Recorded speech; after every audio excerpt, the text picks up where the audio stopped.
The $20,000 that I initially invested has generated roughly $80 million of returns over the past 17, 18 years. If you're not willing to take real risk, you're simply never going to get rich quick. What do you know that others don't about AI? So many people misunderstand what AI actually is. But I've never felt more confident about the AI trade than I do today. I think the next billion-dollar company can be built by a single person without any employees. This is the first time where the future is not necessarily owned by those with the most money or the best education. It's owned by anyone that's willing to adopt quickly and create. I'm calling it like the Great Reset. So then what advice would you give our viewers so they can capitalize on this information?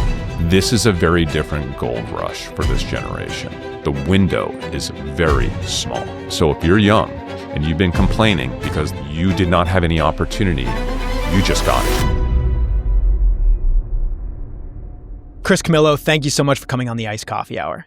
Yeah, happy to be back, guys. In mid-November, we had you on the podcast, and that specific day, one of your all-time favorite stocks was tanking.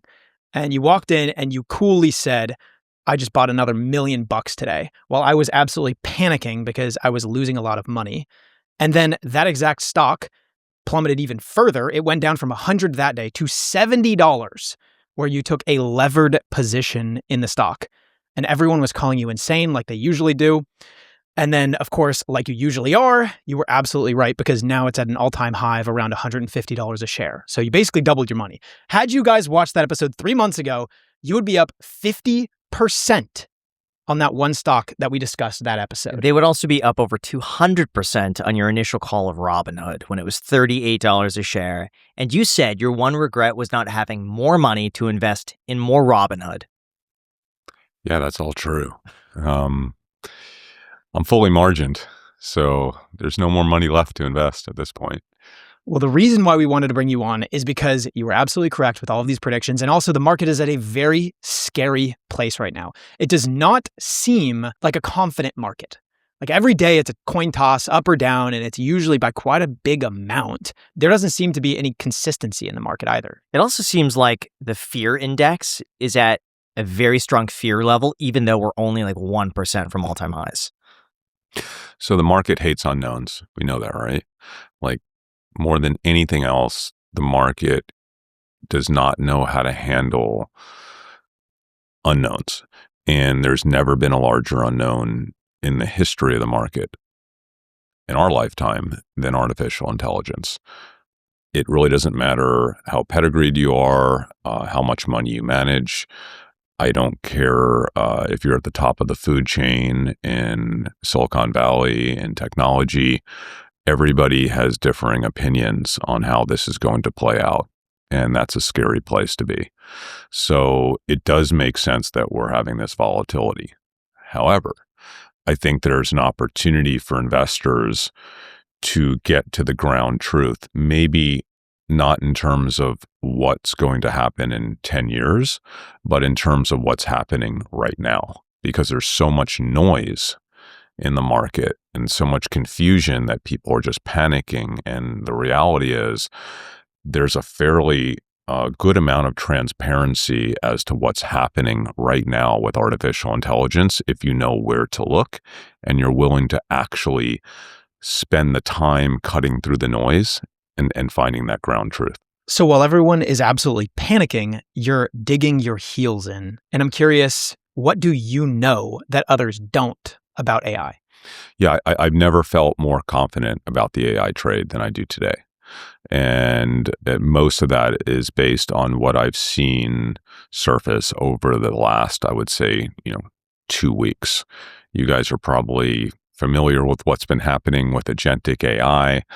There's been some really big new products that have surfaced. OpenClaw is probably the biggest one. I'm seeing things today that I didn't think I would see for at least another year. And AI has started to accelerate rapidly in terms of its actual integrated adoption and its use cases and its productive value inside of enterprise and small business and for personal use. So a lot of the question marks that I think existed just a couple months ago are gone now as it relates to AI. What was the biggest question that you think people had, and what is the answer to that question? Well, I think the two biggest misunderstandings about AI, one is that we're in this bubble, and everybody likes to relate it to the dot-com bubble, which I was intimately involved with. I was young. I was living in LA, working at a dot-com, and I remember it like it was yesterday. But there's a very big difference between what unraveled in 1999 and 2000 and what's happening today in AI. Back then, Wall Street and the world saw the future of what the internet could be and likely would be. And all the dollars flowed very quickly into enterprise to fund that. However, it didn't evolve quickly enough, right? So it took the internet like 15 years for us to start to see the type of productivity and the type of efficiencies and the type of acceleration that we knew would be possible. The money was invested many years earlier, and it just took too long to play out. So we weren't able to see the productivity increases. We weren't able to see the step-ups in revenue generation from internet companies quickly enough. And that, I think, is a large part of what led to the dot-com boom busting. Does it worry you, though, right now that the top 10% of households are responsible for 50% of the spending? No, not at all. I think that's a totally separate issue. I think, the main difference that I'm discussing is AI has the opposite problem of what happened during the dot-com boom, in that the acceleration of enterprise adoption of artificial intelligence is moving too quickly. Now, that presents other issues like potentially, the systematic destruction of humanity, which is a possibility. Like, that's bad if it happens. But because it's moving so quickly, we're starting to see rapid adoption of massive amounts of productivity and efficiency in the business world. I've never seen anything like this in my life. I didn't think it was possible. Okay. So all of the things that led to the dot-com bubble busting are actually happening, but in the opposite way right now. How could that be shared equally? And how do you ensure that the top 1% don't get 99% of the productivity gains? I can't, but that will always take care of itself. So the issue that you're surfacing is potentially very real, but that always, I think that has a way of taking care of itself through politics, through regulation, through taxation. There are an infinite number of policies that we can adopt if this plays out in that way. And my assumption is that we will figure it out. Because if we don't figure it out, yes, there will be people wanting to overthrow the government, and nobody wins in that scenario, right? So you just have to assume that we'll figure it out. But I think you're jumping way too far ahead. The big issue that everyone has with AI that's causing the instability we're seeing right now is it a bubble or is it not a bubble? Well, I don't think it's a bubble, because we are actually seeing the things that we need to see in terms of productivity and revenue generation to ensure that there's value in the money that's being spent. Now, we're always going to have a degree of creative destructionism, right? In the dot-com bubble, it was pets.com. We're going to have lots of pets.coms of the artificial intelligence revolution, right? There will be a lot of creative destructionism, a lot of wrappers that will go bust, a ton of overspending on the wrong companies. That's natural. That's to be expected. But I don't think we will see the type of massive bubble burst just based on this not being real enough, quick enough. But the other big issue, and I think this is very real and very important, and I think this is part of the reason why we might ultimately have an issue with a very small concentration of companies and people getting the bulk of value out of this is because so many people misunderstand what AI actually is. They just think it's an autocomplete because, quite honestly, a couple of years ago, it kind of was an autocomplete, right? That's not what it is today. So if you were to give today's LLM or any of the agentic agents, any of the agentic AIs that are out there right now, a nuanced problem, a problem that it has never seen before, okay? A problem that it can't just go dig up an answer and serve it to you like Google would. It's able to actually extract a solution to the problem without simply just pulling it from a data set today. And if you want to understand how it's doing that, all you have to do is ask it, right? Say, that's incredible. How did you actually solve that problem for me? And it will show you how the problem's solved, okay? And we get really confused because we think this is not really intelligence because it works a little bit different than the way our minds work. In fact, we don't fully understand the way our minds work. And we still today don't fully grasp 100% of how some of the AI is working today. But this is critically important because, a plane doesn't like flap its wings like a bird. We used to think to fly, to gain altitude, you'd have to flap wings, right? A plane doesn't do that. But does a plane fly? Yes, of course it does. All compute, all technology is based on zeros and ones, very simple things, right? So when you have these very simple things and you apply massive amounts of scale to simplicity, you get complexity, right? That is able to do things that you never thought would be imaginable with what you started off with, zeros and ones. Same thing with human biology and living life with, everything's an atom, right? Very simple, but the complexity once you bring massive amounts of scale to that very simple thing gives us all of life. Do we fully comprehend how we get from here to here? No, but it happens. And so a lot of the pattern recognition that artificial intelligence is based on seems like it's fake to us, but it's very real and very important. And we can't quite comprehend just how powerful that pattern recognition is going to be in a few years. So I think once you understand those two things, you become a bit more relieved of the realness of this. Yeah, someone was showing me yesterday a YouTube channel that was completely AI. And if I watched this channel, I'd have no idea it was AI. I was actually blown away by it. I was shocked. And so what I did right afterwards is I bought Claude, whatever the most expensive one was, and I uploaded 25 of my scripts to Claude, and I had it analyze every single stylistic approach that I've taken to videos, every nuance, every joke, everything. And it gave me a whole 20-page report on exactly how I script my videos down to every detail. And just for fun, I had another program do deep research. I put that into Claude, and it gave me a script back in 5 minutes that was probably 90% as good as what I would do sitting there for 8 hours. Now, it's not perfect, but that to me was remarkable that this thing got it down 90% in a few minutes. Because I remember a while ago, years ago, I put out a notice on my Instagram. I said I'm looking to hire a script writer, and I was willing to pay $100,000 a year. Couldn't find anyone that did it in my voice, and I figured I'm just going to do it myself. But this replaces what would have been $100,000 a year. If someone was able to do this 5 years ago, I would have paid him for it.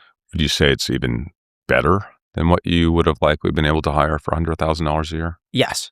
Okay. Oh, yeah. And it's nearly instantaneous. Yeah, you just give it any topic 24/7 and it does a good job. Again, it's not perfect. And if I were to read this off as my own words, it just didn't sound me and it sounded a little robotic, but I'm sure at some point it'll get there. It's the worst it will ever be. I'm launching a fairly complex venture, and I had a 24-hour period to get a business brief to the management team of a potential podcast host for this venture that would be the marketing arm. And I got home late night after being out with my wife and some friends, and I had been drinking and my head wasn't exactly straight, but I had to deliver this the next day. I went into a side bedroom and I just rambled off into ChatGPT for 45 minutes, a bunch of weird random ideas of what I wanted to be in this business brief. There were points where I didn't even speak for 2.5 minutes, and I don't even know how it understood what I was saying, quite honestly. It put out the equivalent of like a 6-page McKinsey style brief. I was actually stunned. Now, what's even more interesting is things didn't work out with that podcast host, and I sought out another podcast host that had a completely different style. It would have not only have changed the style of the podcast, but potentially the brand and the venture itself. So I asked the AI if it was possible to kind of rethink the entire format of the podcast and the business and the venture and the marketing and the branding based on this one other person that had a very unique style. And what it did for me, it actually melted my mind. I couldn't believe it. It came up with an entirely new format. And I didn't understand how it was able to assess the nuances of this content creator's style so much, and how to bridge that into a very complicated business venture and still have it be seamless with the venture's ultimate objectives, but completely change the venture positioning and the branding and the marketing and the podcast and how it would be filmed and what the skits might look like. And it did it in 30 seconds. And I said, I have to understand how you did this. Please, Doc, I want to know exactly how you did this, because what you did does not seem possible to me for an AI. And it wrote like a 3-page brief showing me all the steps that it took. And when I read this, I was like, honestly, guys, it was one of those moments, I could not believe what I was reading. The degree that this used reasoning, okay, and nuance to kind of figure out these problems and to map these problems and then figure out how to sew them together in like this seamless new package for me for a complicated business venture in 30 seconds is something that I would spend months on with a team of people and probably not accomplish even remotely as well as the AI did for me in 30 seconds. And this is just one use case for one individual person with a business venture. Now extrapolate that across every single business and problem on earth. Like, that's happening today, not in 5 years, today.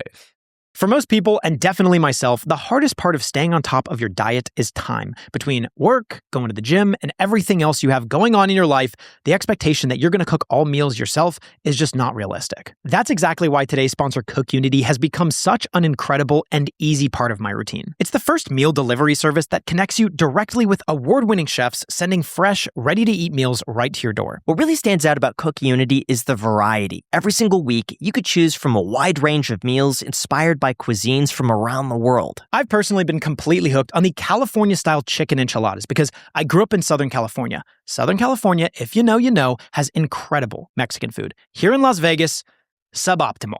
Okay, but these ones are really good. They come with Spanish rice and black beans. It's rich, comforting, and packed with flavor. And coming from Chef Kevin Meehan, it genuinely tastes like a restaurant-quality meal. They also have filters if you're looking for something specific. For example, the fitness menu is great if you want a high-protein and balanced meal. It just makes eating healthy so much easier. The meals arrive fresh, never frozen, and they'll be ready in just a couple minutes. That means no meal prep, no tracking guesswork, and no sacrificing flavor, because every dish clearly shows the chef, the ingredients, and the macros, which makes staying on track incredibly simple. For chef-made meals that save time and support your fitness goals, head to the link down below in the description to get 50% off of your first CookUnity order with the code ICH50. Once again, that is 50% off your first order at CookUnity.com using code ICH50. There's also a link down below in the description. You can just click it right there. Thank you so much to CookUnity for sponsoring this episode.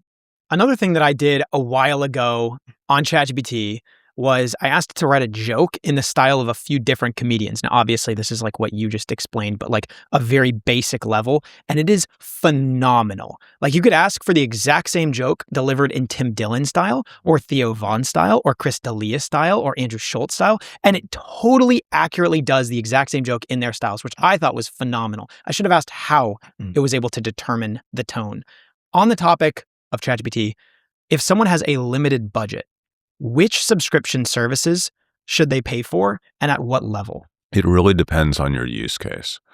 I think for most people, it actually doesn't matter that much. Whether you use Gemini or whether you use ChatGPT, and we're talking about like the $20 level. For most people, that's completely fine.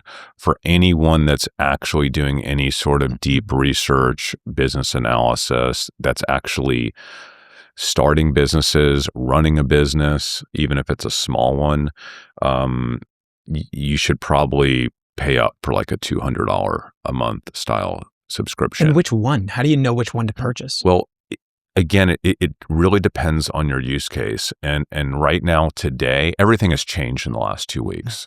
So I guess I just answer the question as if we were doing this show 2 weeks ago.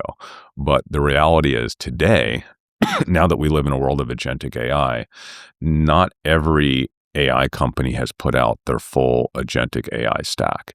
So today, Anthropic has put out something that they call CoWork, right? And Anthropic CoWork essentially gives you the ability not just to run a prompt, but to actually have numerous agents. It's like having a multitude of employees, and you simply tell it what you want to do, and it will have 5, 6, 7 agents. One will be running a marketing department. One will be running a tech stack for you, and it will piece together all the things that it needs to piece together in order to accomplish any task or any goal that you have. And it will work 24 hours a day, right? So it's not just like putting in a prompt and waiting for an answer and then copy and pasting and doing it the way we've been doing it through ChatGPT the last couple of years.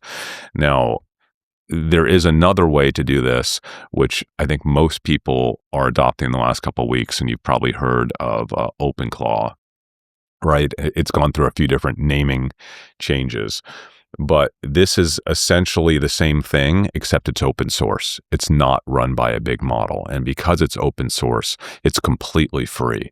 So everyone's going out right now and buying Mac Minis, and they're basically running OpenClaw, and you don't have to be a technologist to do this. Anyone in the world can do this really easily. You just simply tell it, hey, I want to start this business. How do I do this? What do I need to do? And you set up OpenClaw with its own email account. You set it up with its own social media accounts. You set it up with its own credit card if you want, with its own limits. It's its own person, and it runs on a Mac Mini. And the reason why you want to run it on a Mac Mini is because it's new and because it's open source. So the safety standards aren't really there yet. So it becomes an employee. And in fact, it can become an employee that's managing 5 or 6 or 7 or 8 employees, because it will create other agents inside of itself to do an infinite number of things. So it will actually run a business for you from A to Z on its own. And that's what's been happening the last 2 weeks. How is that possible? To me, that just doesn't seem feasible, that you could tell it this idea, like, I want to make this app that does this, do it.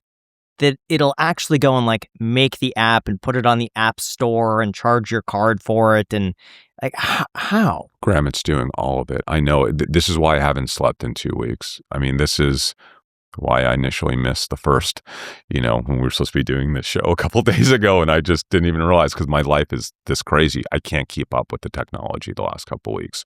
So, what I do as an investor, I essentially spend 4 hours a day dissecting thousands and thousands of comments on videos to try to surface change in the world, right? Cultural shifts, consumer behavioral shifts.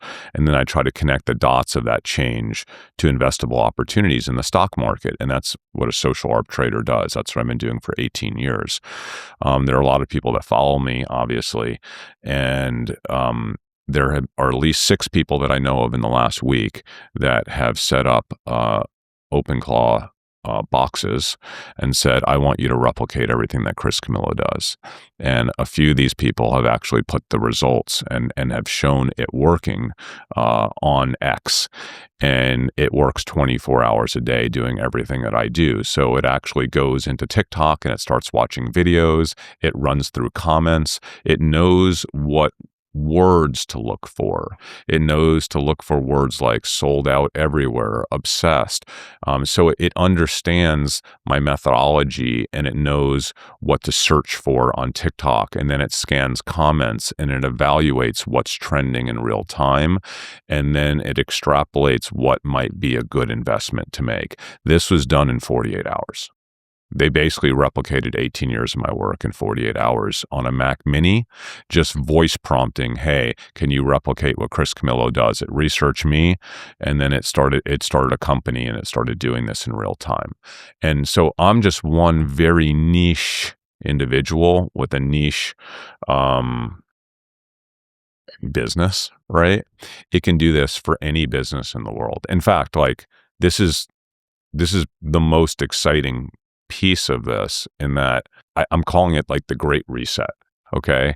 And I'm so excited for it because there's so much negativity around AI right now. Everything that you just talked about with so much of the benefit of AI getting concentrated to one class of people, it doesn't have to be that way. This is the first time in my lifetime where the future is not necessarily owned by those with the most credentials or the most money or the best education. It's owned by anyone in the world that's willing to adopt quickly and create.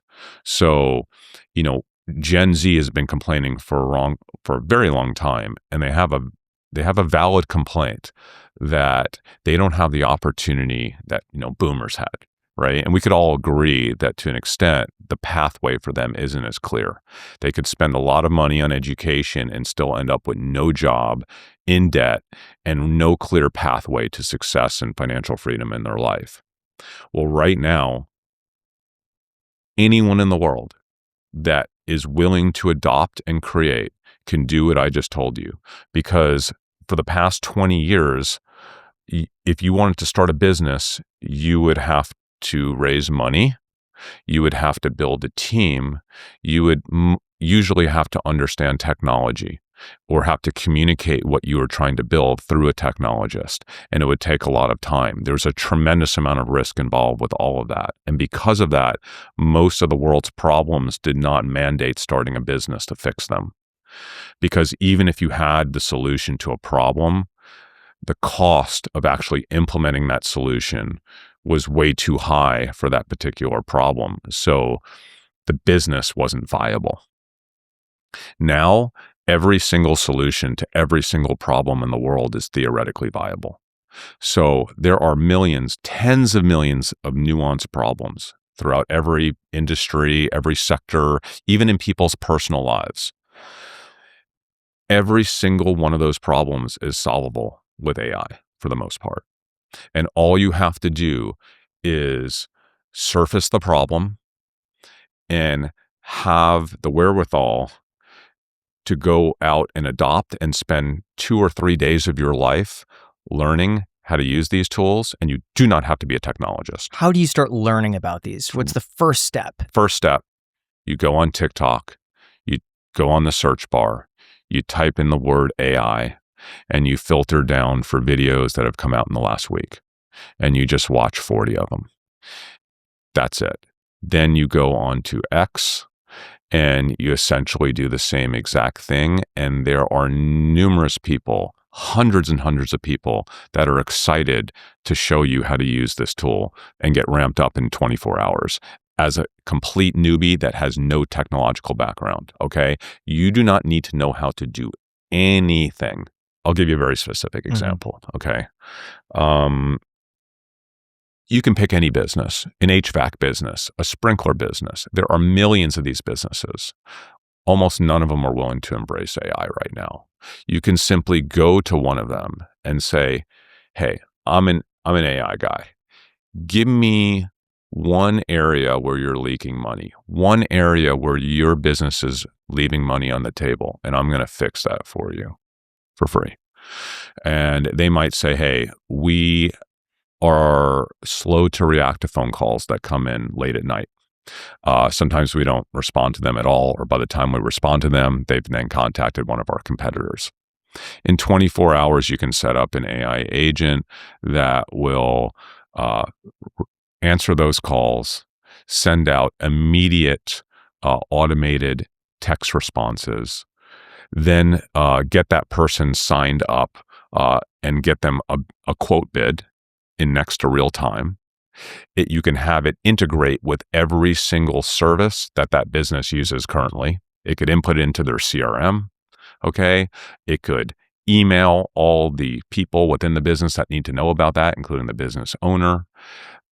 You can set that all up within days for that business at essentially very close to no cost. You just fixed a huge problem for them. You might increase that company's revenue by 5 to 15% in 2 or 3 days. Immediately, you become invaluable, and you just probably picked up a client that will pay you $2,000 or $3,000 to be their AI guy to fix all their other problems. You can replicate that across 10 or 20 other businesses and probably make $500,000 a year. There are people right now doing this. They just started in the last week. Historically, like during the dot-com boom, the gold rush was trying to pick the right company to work for. I was part of that. If you pick the right company, you get your stock options, and 2 or 3 years later, you're a millionaire, even if you're 22 years old. And I had so many friends that were that age that became millionaires overnight because they picked the right company. You pick the wrong company, maybe you end up with nothing. This is a very different gold rush for this generation. It's not about who they pick to work for. They have to do it on their own. But the opportunity is near infinite. The difference is the window is very small. So you have to do it right now, like this year, not like in 6 months, not in 9 months, but like today. So over the course of the last week, I've probably gotten 15 calls from people in my network that told me they were about to quit their job.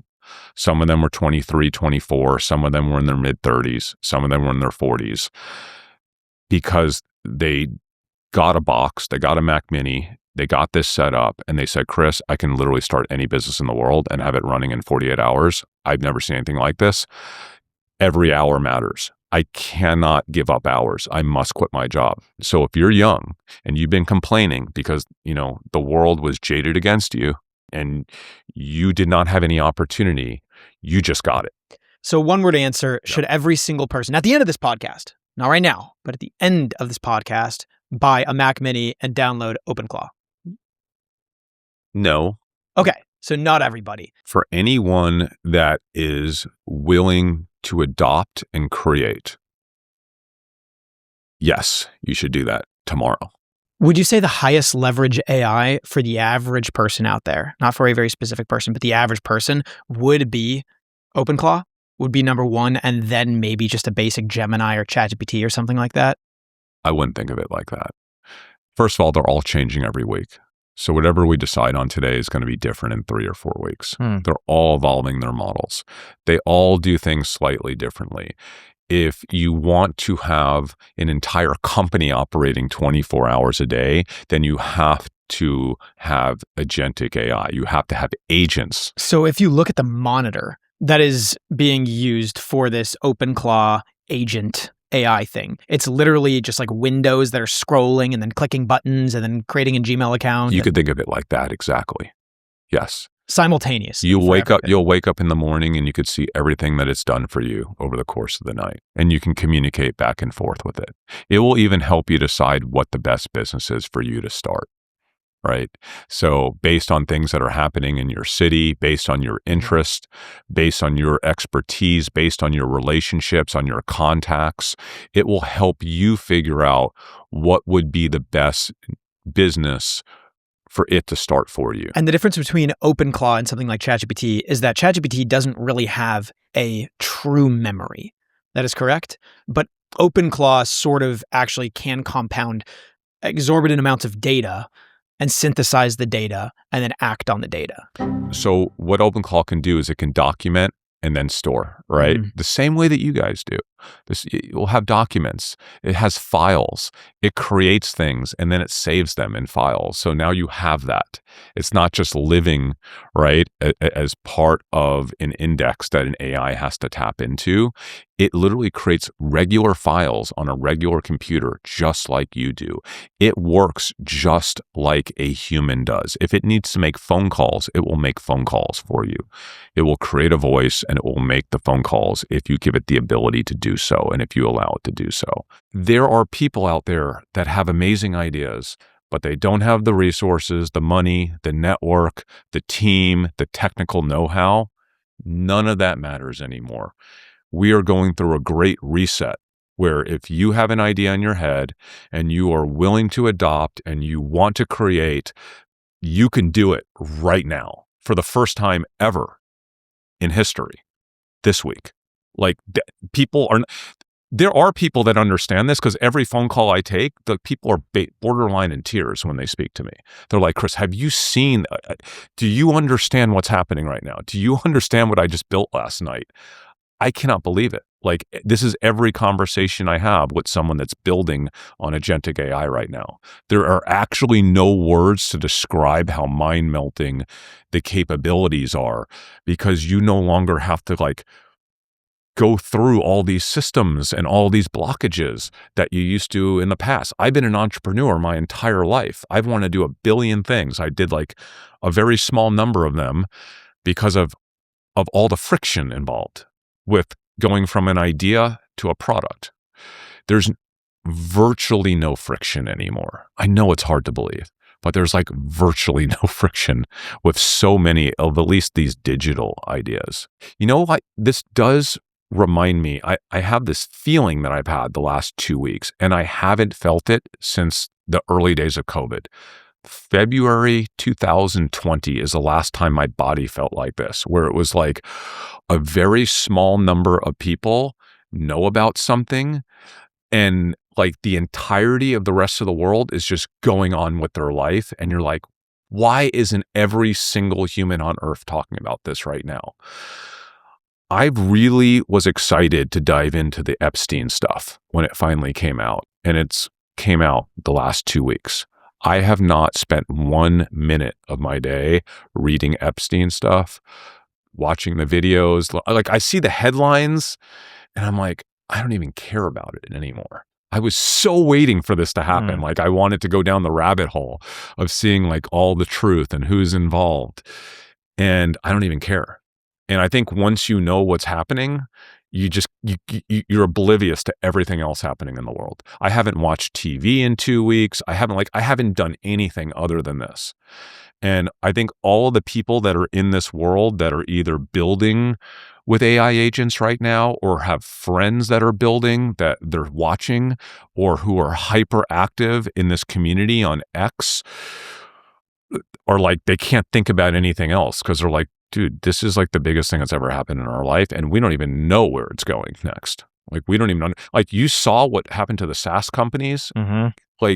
That's because a handful of people on institutional Wall Street are in this world and are seeing this. And they're like, holy crap, this is happening. Okay, we can make a case that a lot of these SaaS companies have massive amounts of security and massive amounts of learning over 20 years, and they're not going to be just displaced. But wow, are they going to be disrupted the next 5 years? Because there's so many options now. You can have your agents basically replicate most of that stuff on the fly. And it might not work for a big company that has to, be aware of the code base and has to make sure it's maintainable and has to make sure that the security is tight and has 50,000 things that they figured out with Salesforce over the past 20 years, that they're not going to go through all of that just with a agentic AI app that does 80% of it or 90% of it. They're just not going to do it. They're not going to take that risk. But if there are parts of their company that they could not have on that CRM anymore, or new companies that they're spinning out that aren't as it's going to meaningfully impact these companies. Now, really quick, here's what I noticed. February always seems like the right time to slow down. The weather is colder, everything seems a bit quieter, and it's a good time to take care of yourself and also the people that you care about the most. That's why I am so excited about our sponsor, Cozy Earth, because their entire goal is to make everyday life feel noticeably better. Their bamboo pajama set, made from viscose from bamboo, is incredibly soft, it's very lightweight, and it feels just incredibly cozy. What I like most about it is that you don't get overheated, it drapes really well, and it's the type of pajamas that you actually look forward to getting into at the end of the day. And the extra weight blanket is exactly what you want this time of year. It's plush, has a comforting weight to it, and instantly makes your couch or bed feel so much more inviting. What really makes Cozy Earth stand out is the quality. Everything feels very intentional, and it's really made to last. Like it's something that improves your day-to-day quality of life dramatically. And it's completely risk-free to try because all of their products come with a 100-night sleep trial, so you can really live it and just feel the difference. Plus, on top of that, there is a 10-year warranty, so it just goes to show you how much they stand behind their product. So this February, I hope you take the time to take care of yourself and the people that you love the most. Cozy Earth really does make everyday moments that much more comfortable, and I'm going off script here because I just gotta say it. Their bed sheets are the most comfortable bed sheets I have ever experienced in my entire life, even better than like high-end hotels or places that I've visited. The bed sheets that we have at home from Cozy Earth are like 10 times better. I genuinely look forward to waking up every single morning and just being surrounded by Cozy Earth bed sheets. It sounds weird, but you have to try it and experience it for yourself to be able to see what I'm talking about. And just trust me, it's worth it. You can check them out at CozyEarth.com and use the code ICH for up to 20% off. And if you get a survey after purchasing, let them know that you heard about it here. So celebrate everyday love with comfort that makes the little moments count. Because you have your finger on the pulse and you know exactly what's going on, I'm curious, how has this expressed itself in terms of your own investing style for this year? Because I remember also you were at 70 million, now you're at 80 million. So you've probably cleared $10 million relatively recently with your investing. And I imagine a good amount of that is Bloom.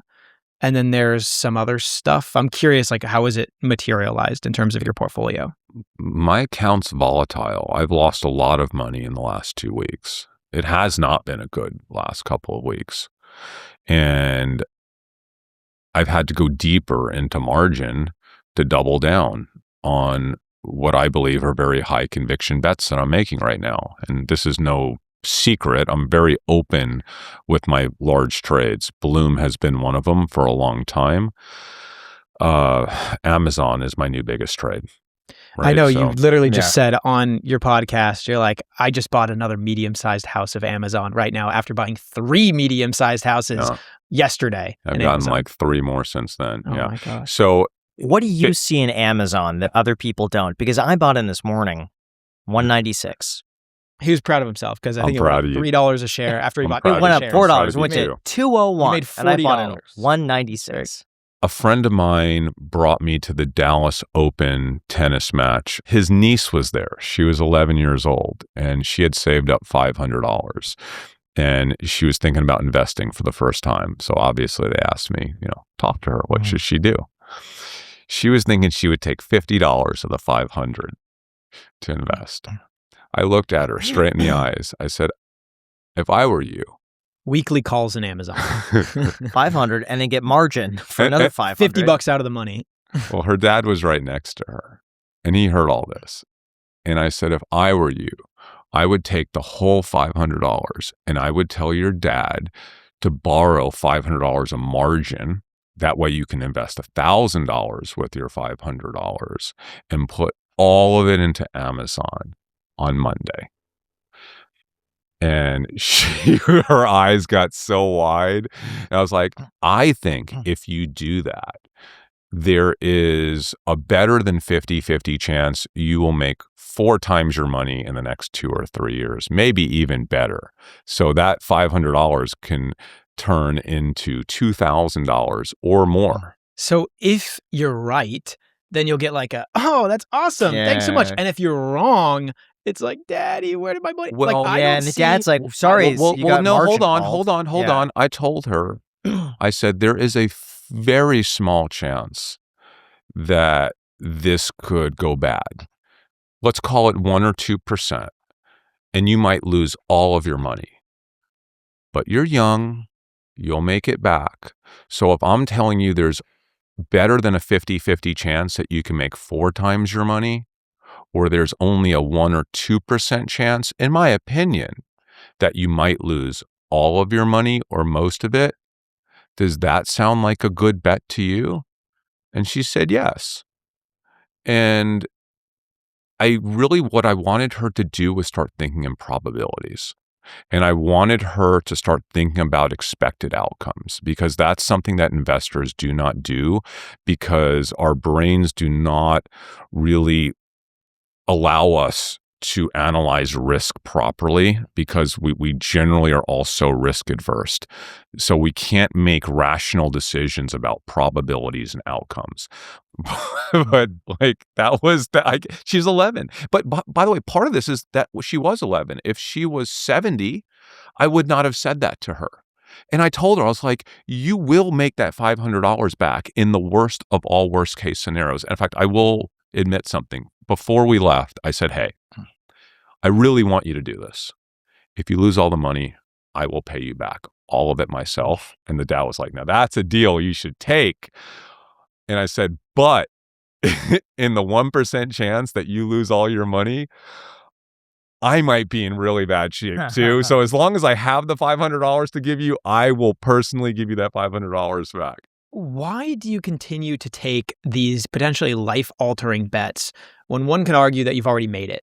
If you already have all of this money saved up, and yet you're digging your heels in more and more and taking on more margin and more margin, the quality of your life will not vary if you are right, but it absolutely will if you're wrong. With 2 reasons. One, part of it's the game.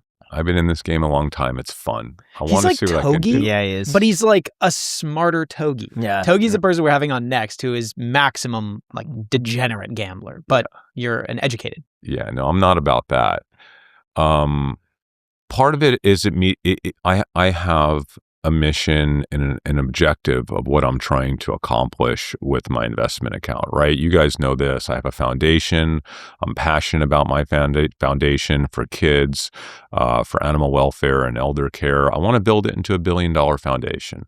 There's no way that I'm going to have a $1 billion foundation unless I take big risk around high conviction thesis that I have. And are you doing this in that account as well? I'm not allowed to, unfortunately. So once the money gets in my foundation, I have to be relatively conservative. I can't even borrow on margin. So what I do is I ball in my regular account and then I give money to my foundation. So I grow it as aggressively as I can in my regular account. And and in my private businesses, and then I donate it to the foundation, and then it has to grow relatively conservatively, which is so annoying, by the way. If I was able to invest in the foundation account like I do in my normal account, I would have 4x'd it over the past, 4 years since I started it, 3-4 years. So you probably have maybe like say 70 million in your charity account, and then you have like 10 or so personally. I don't talk about exact numbers. Yeah. But I'll just say, and when you say 80 million, just to be very clear, the $20,000 that I initially invested has generated roughly $80 million of returns over the past 17, 18 years. So then you have to take taxes, then you have to take life expenses. And as I've discussed with you guys before, I take the bulk of my money out every year that I make, and I invest it in private companies. I'm invested now in almost, 170 early stage companies over the past 17 years, which was the biggest investment mistake I ever made, because I don't generate outsized returns on those private companies. So I no longer do that. I no longer invest in early stage companies because my returns are generating north of 70% annualized over the past 17, 18 years. And why would I take money out of a public portfolio that's generating 70+% annualized returns and put them into private companies that's generating returns between, 10 and 15% portfolio average? It took me a long time to realize the mistake I was making and to stop doing that. I don't regret doing it because I met so many amazing people over the past 17 years, hundreds of founders, interesting people, had a lot of fun along the way, and it really expanded my network and my horizon in terms of the things that I'm involved with. But if I was smart and about the money side of it, I would have done nothing but social arb trade on my phone. And you argue that most people should have an allocation in their portfolio for what you call risk assets.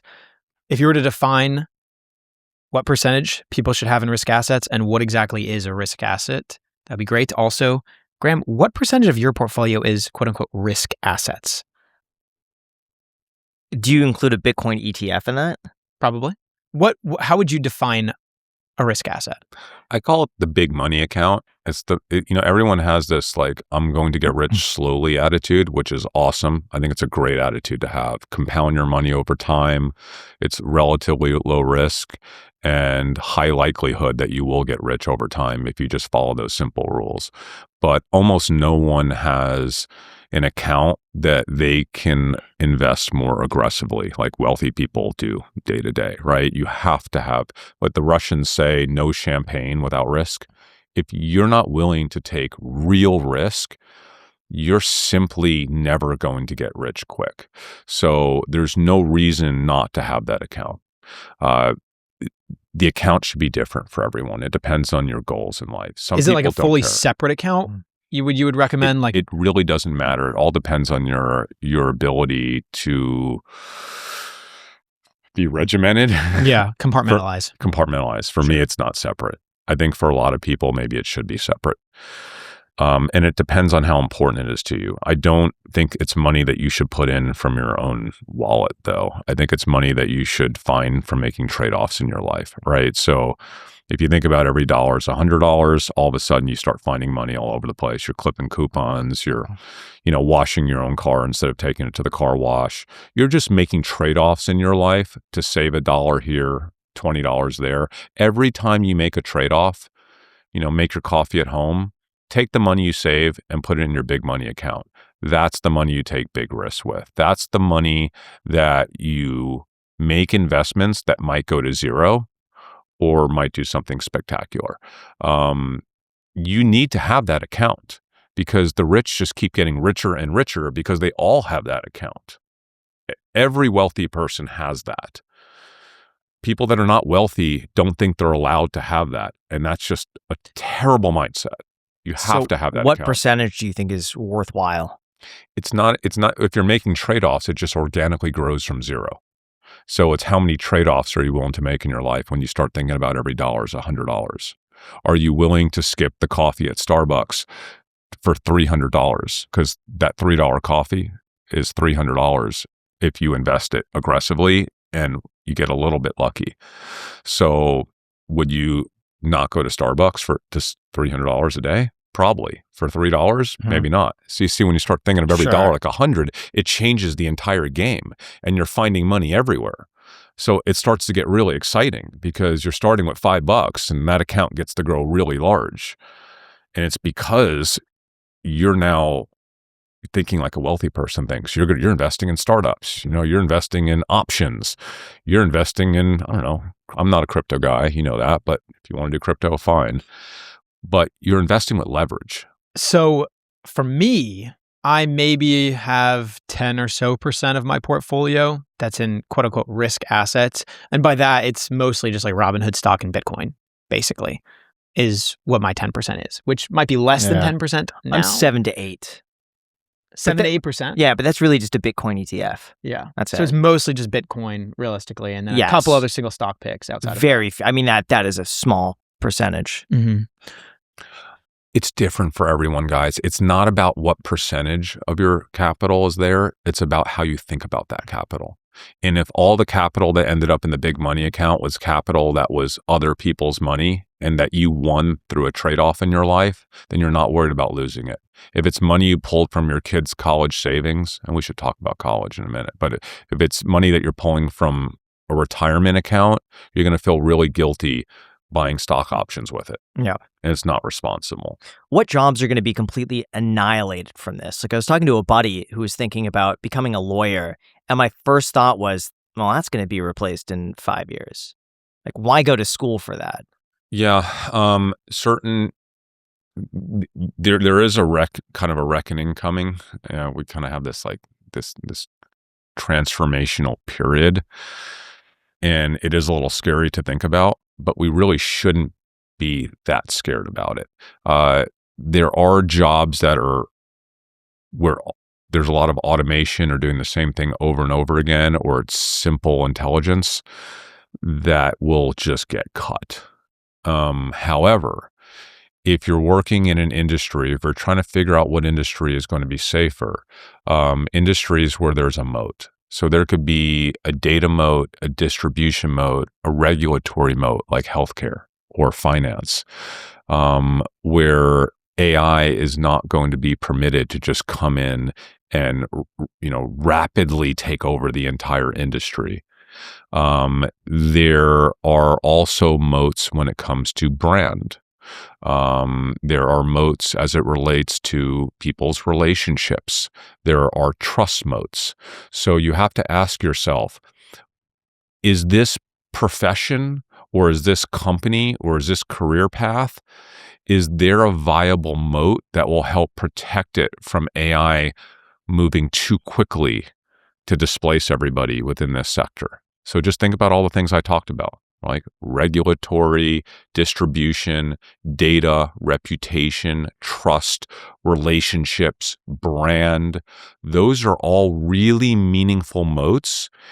And you should be thinking about how you leverage those moats for yourself, because I think if you have a brand, if you have great relationships, if you're in an area where people trust you, AI is not going to displace you easily.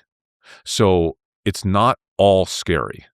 And by the way, there are new jobs that will come out of this AI revolution. There are new industry sectors that will pop up out of it. We're already seeing it, right? Like, it's not just like everybody pulling from the same pie. The pie is going to get bigger and bigger and bigger over time, right?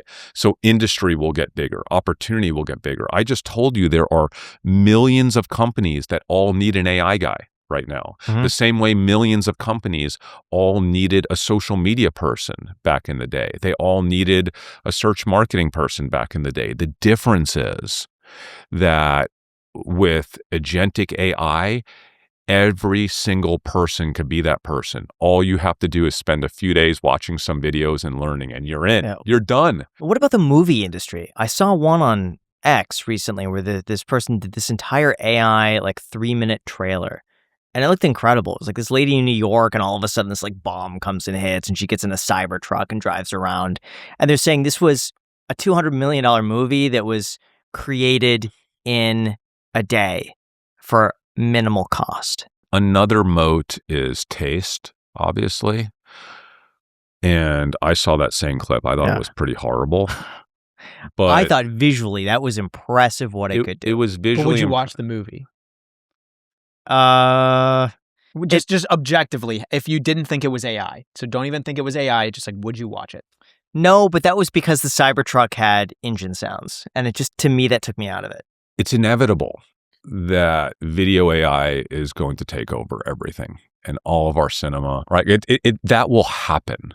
It's almost a guarantee that will happen in time. We soon will theoretically have user-generated content for every single product in the world. And that user-generated content might eventually be customized just for you, Graham, or just for you.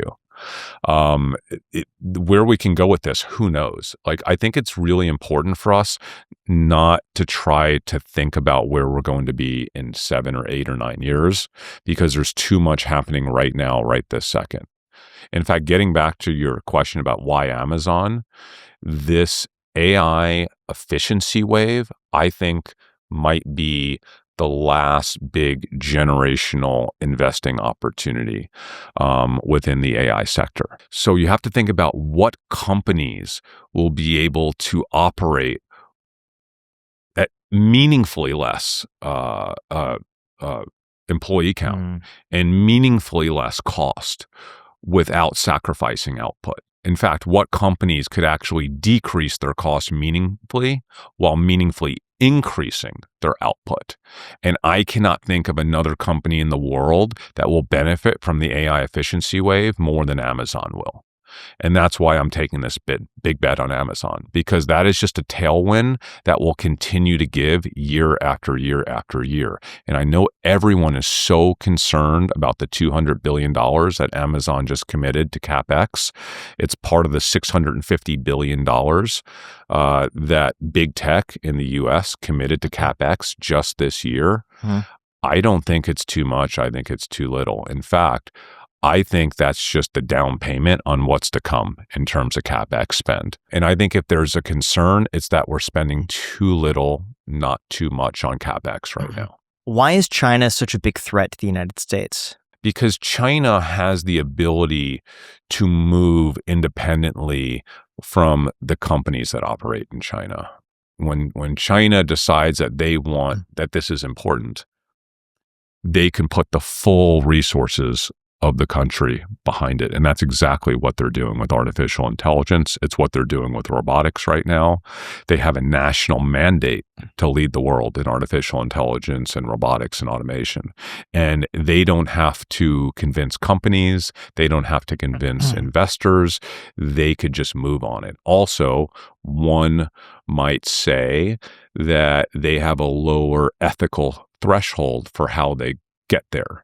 So there are a lot of rumors circulating about Chinese models that are essentially just stealing our state-of-the-art models and building on top of them at a much lower cost, right? The same way that China has been doing that with a lot of our technology over the past few decades. So there are some advantages there if you're willing to play dirty, which they are. What disadvantages do you think China has? Do you think they have access to the same level of talent that we have in the United States? I think they're getting there, yeah. In fact, the one disadvantage that China has had historically is they really haven't had that like entrepreneurial spirit, that like cowboy spirit that we've had here in the US, but I'm seeing that change. And because I'm so deep in the robotic space, I've seen some things the last 2 years that have really impressed me. And I've had a lot of my friends travel throughout China and visit a lot of these small robotics labs. And it's tiny little companies. It's tiny little backroom, young people experimenting. They've caught the entrepreneurial bug in China, probably the same way that they've caught so many things from the West, right? They wear our clothes now. They like our trends. So it shouldn't really be a surprise that they were inspired by our entrepreneurial spirit and have adopted that too. So in recognizing the fact that Amazon could be the company to benefit the most from AI adoption, decrease their costs, more output, more profit, you have invested, I'm guessing, a lot into the company. It's probably now your biggest holding, would you say? Yes. Amazon is number one, your biggest holding. And you don't have an expected time horizon on any of this? Or how do you determine on the daily that I need to go in deeper? Like, what is the logic? And what's the price target that you're hoping for and that you're looking to buy in at? I never look at price. I never have price targets. What I care about is information asymmetry, and that's all I care about. I look at how institutional investors and retail investors look at Amazon. I see what they're worried about, and then I try to poke holes in their thesis or, validate my thesis versus theirs. And I do this every day when I have a big trade. So anything that could remotely touch Amazon in any way, I'm assessing on a day-to-day basis, trying to get to the ground truth. So I understand where their concerns are with CapEx. I'm not concerned. In fact, I think Amazon's spending too little on CapEx right now. I'm probably the only person in the world that thinks they're spending too little on CapEx. I think they are not fully appreciating the tailwinds that are coming of the efficiency wave for AI. That's the thing I was just speaking about, where Amazon will be the biggest beneficiary in the world for their retail business. They spent 15 years building a moat, a logistics and distribution moat globally that takes an incredible amount of money and an incredible amount of time and resources to build out, and it's really expensive. And historically, Amazon's margins on products are really thin because of how much money they've had to spend to get products delivered to you in, well, now like 2 hours. Yeah. It will take a long time for AI and robotics and automation to play out across the entire chain of Amazon's facilities globally. But it's inevitable, it's coming, and it's not easily replicated by anyone else on earth. The amount of CapEx budget that you need, the amount of resources you need, the amount of experience that you need, the local knowledge that Amazon has in every city around the world, this took 20 plus years to develop. I love this so much because normally for me to find a company where there's this much information asymmetry, I have to go far beyond the mega caps. But the fact that I found so much what I believe to be information asymmetry with a mega cap that's highly liquid is amazing. And how could you be wrong? I think there's a real risk on the retail business, them getting displaced by another front-end artificial intelligence. So if the entire world moves to OpenAI, ChatGPT, we have over 1 billion people using ChatGPT every day. If ChatGPT decides to show you product links that are outside of Amazon, that's a problem for Amazon. Because instead of going to Amazon, if you use your agent to buy everything and to assess what is the best, I don't know, what is the best popcorn to buy, your agent will decide that and then buy it for you, and it will buy it for you from someone other than Amazon if it thinks it can get it a little cheaper or if it can make more money doing that. So you've heard about the rumors going around where Amazon's maybe going to invest as much as $50 billion in OpenAI. I think that's a big part of the reason why they're doing that. They get a chunk of OpenAI, but I think there will also be a side letter agreement in that deal, basically giving Amazon preference over product queries that come off of ChatGPT. That's just my thesis, but Amazon is not dumb. I'm not the only one seeing that threat. Amazon obviously knows the threat is there, and I think that's why they're probably willing to invest so much money in OpenAI. Now, one of the biggest growth hacks when it comes to business is recognizing that you don't have to do everything yourself. Some of the best businesses out there aren't working more hours, they're just delegating smarter. And that's exactly where our sponsor Upwork comes in. Upwork is a one-stop platform to find, hire, and pay expert freelancers across software development, marketing, business operations, and more. Instead of spending weeks recruiting or hiring someone full-time, you could bring in specialized freelancers whenever you need them. You're able to completely look through everyone's profile, so nothing is left to be discovered as an employer. You can check out all of their past work and even get help defining the role so you can hire confidently and get started quickly. Whether you just need help for a singular project or you need ongoing support for a business you're operating, Upwork connects you with specialized talent in over 125 categories. Upwork also takes care of contracts and payments all in one place. This helps reduce the hassle of managing operations so that you can actually focus on growing the business. It's completely free to sign up, and posting a job is incredibly easy. Visit Upwork.com right now to post your job for free and connect with top talent ready to help your business grow. That is upwork.com. Once again, upwork.com. There's also a link down below in the description. Just click it right there. Thank you so much to Upwork for sponsoring this video.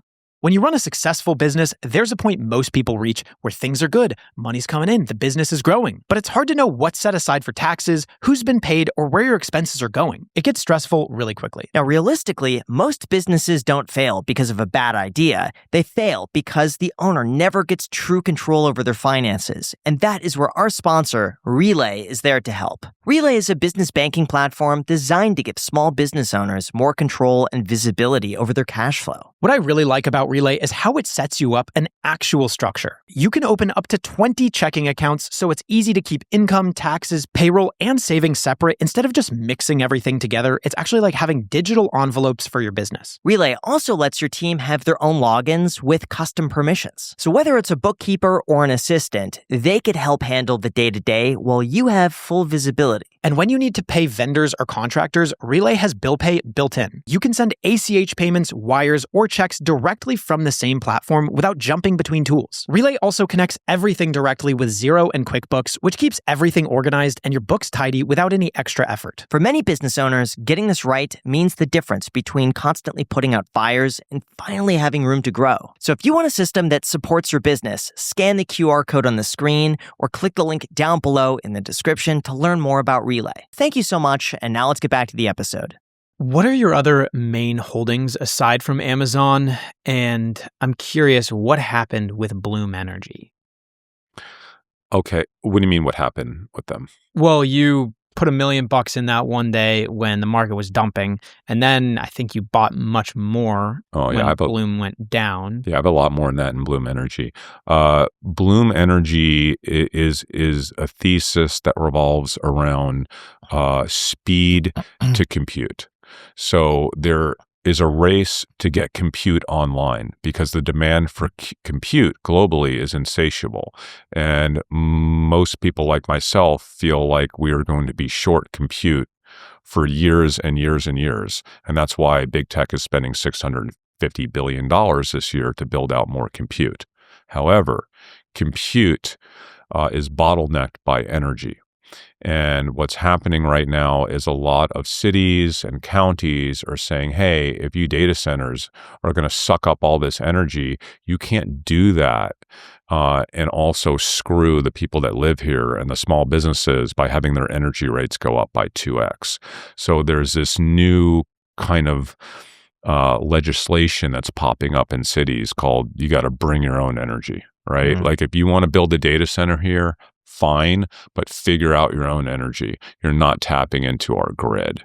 You're not going to increase our energy cost for our residents. Bloom Energy is one of the only companies in the world that has a method to essentially bring almost an infinite amount of energy to these data centers. And we won't get into all the technology, but they are now working with hyperscalers, and they are a resource for energy that will allow a data center to get ramped up quicker.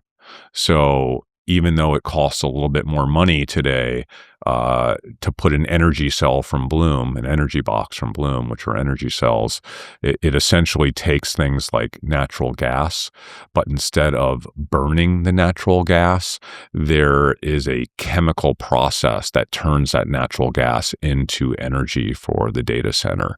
And it's just a fascinating technology they've been working on for 20 years. So Bloom is the theoretical fix to this big energy problem. Now, the other theoretical fix is nuclear. And you've seen all these nuclear companies. You've seen small modular nuclear reactor companies. I think, at crazy valuations, right? Because that's the other fix.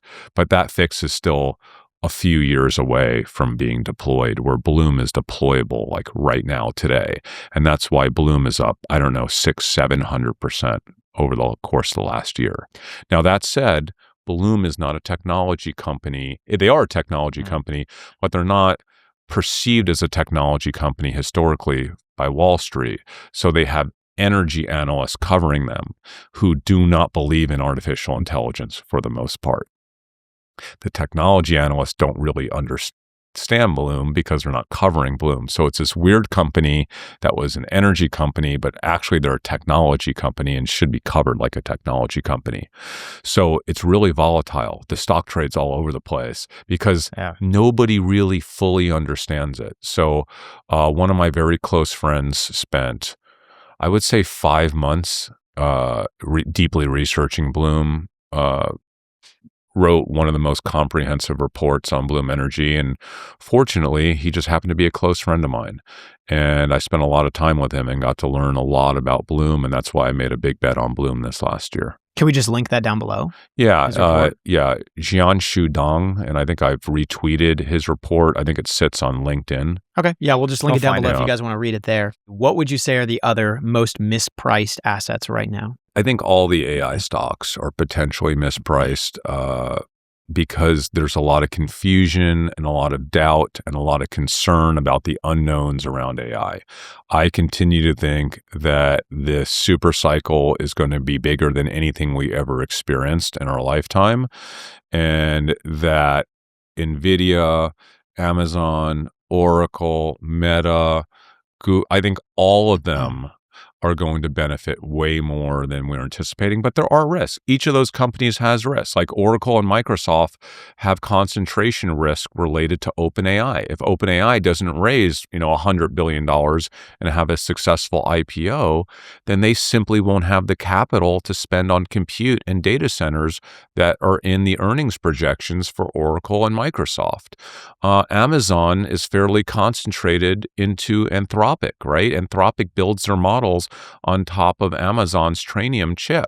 And if something bad happens to Anthropic, that could be a big negative for Amazon. Now, by the way, there's rumors out this week that, we're about to see DeepSeek 4 come out, right? And it's going to be 20 times more efficient than the US models. And you'll be able to do the same thing with a lot less compute. The same way we had the DeepSeek scares, remember, like a year ago, we're having those same scares. That could be something that completely wrecks the market in the AI trade. However, I believe that long term, the cheaper compute gets, we're just going to come up with more things to do with it. So if you make compute 10 times cheaper, we will come up with 100x the ways to utilize that compute. If we figure out how to make compute so cheap that Hollywood can make an amazing movie that you cannot decipher from a real film, and they could literally make the whole movie on a computer without having any of the actors have to take 4 months off of their life, I think that will happen. And then if the compute gets so cheap that could be done by anyone, I think it will be done by anyone. And then if we get to a point where every single human gets their own version of that movie with their own favorite actors, and maybe they're in the movie, I think we will go there. I don't know how far we're going to go with what we can create in our minds of what would be an enriching, amazing life to have on this earth. But I have absolute confidence that every time we figure out how to make this cheaper and better, that we are going to come up with a new use case for it that's even cooler, that's going to need more of it. That's my overall thesis on AI and why I'm going all in on these stocks. What question, if answered, could completely change your investing philosophy? I think probably the biggest thing that I'm concerned about and worried about right now is the existential risk that AI poses to the economy, to humanity, to the world. I think there is a real chance that we blow ourselves up. I hate saying that. There are almost an infinite number of ways that can happen, of course. I think the one that I want to say the Anthropic CEO recently brought up, which is on my mind and a lot of people's minds, are, the next virus, right? That's AI designed.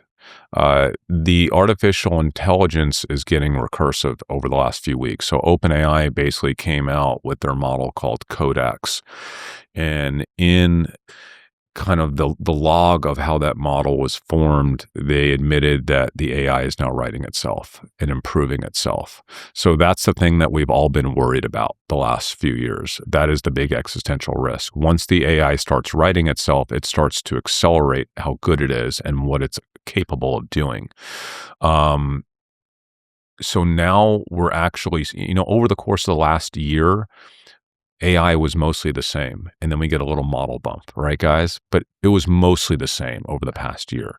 What we're seeing over the course of the last few weeks is acceleration, and we do not know where that acceleration is going to take us, because now we have agents that are in there making the code better, right? We have agents that are figuring out how to make the next AI.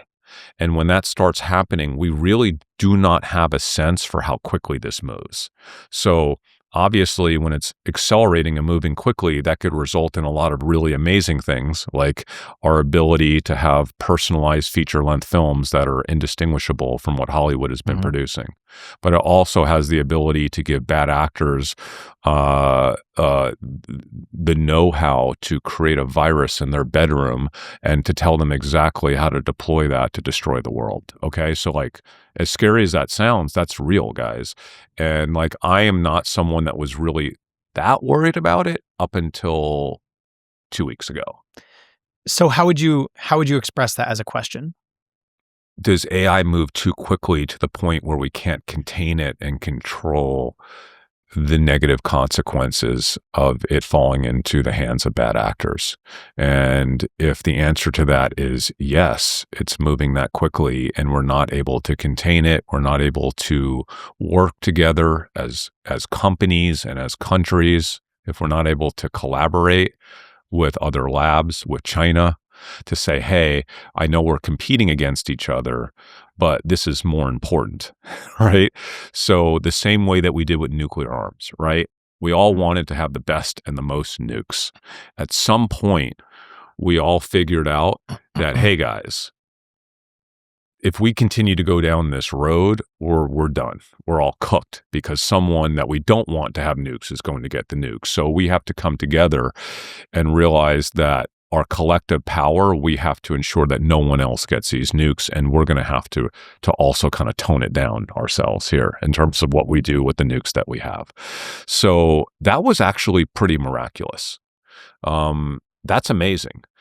And we need to do the same thing again.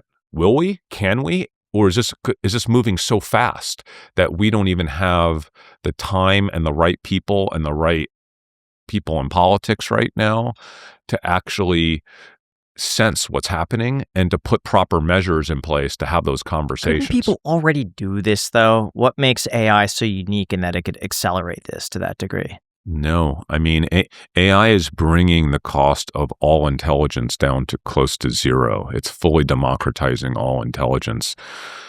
But like, No. if someone wants to destroy humanity, they won't have the ability today, but they might in a year from now. Yes. Yeah, I think the ability to destroy humanity will get meaningfully easier with artificial intelligence and agentic AI. I just told you how a person with no technological know-how can create a business that would take dozens and dozens of employees and maybe hundreds of thousands of dollars and months to years of time, how your random friend from high school with no technical know-how can do that in 48 hours for $600 in their bedroom. So that's a good thing. But that person can also do something evil with $600 in their bedroom now because they have a whole army of super intelligent agents that can work with them and figure out how to put all the pieces of this master plan together, right? And how to actually enact it and do it. And so what conclusion does your brain go to when you start asking yourself these questions? I don't let myself go there. I tell myself that I am not one of those people that can actually enact change. I hope there are people that will actually take those steps, who are working at the big labs, who are working in government.